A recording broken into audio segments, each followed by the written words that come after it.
बघा इयत्ता 5वी विषय गणित, त्यामध्ये अपूर्णांकाचा चढता उतरता क्रम. या ठिकाणी काय करायचंय आपल्याला, अंश समान असताना कशा पद्धतीने गणित सोडवायचं हे आपण पाहणार आहोत आज. अंश समान असताना काय करायचंय तर खोटं बोलायचं. ही काय तर एक ट्रिक आहे. या ठिकाणी बघा आपल्याला अंश सांगितलेला आहे. या ठिकाणी काय सांगितलंय 5/7, 5/6, 5/4 आणि 5/8. म्हणजे या चारही ठिकाणी काय तर अंश समान आहे या गणितामध्ये. मग अंश समान असताना काय करायचंय तर आपण प्रथम काय करतो, नेहमी चढता क्रम असताना आधी छोटी संख्या घेतो, नंतर त्यापेक्षा मोठी घेतो. पण या ठिकाणी खोटं बोलायचं म्हणजे आधी काय करायचंय तर मोठी संख्या घ्यायची. 5/8, त्यानंतर 5/7, त्याच्यानंतर 5/6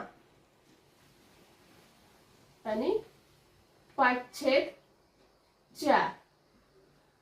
अशा पद्धतीने संख्या मांडून घ्यायची. यालाच काय म्हणायचं तर खोटे बोलावे.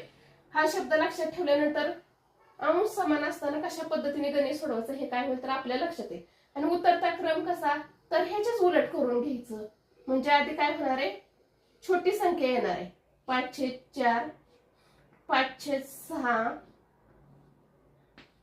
5/7 आणि 5/8. अशा पद्धतीने ही ट्रिक लक्षात ठेवल्यानंतर अंश समान असताना कशा पद्धतीने गणित सोडवायचं हे आपल्या काय होईल लगेच लक्षात येईल.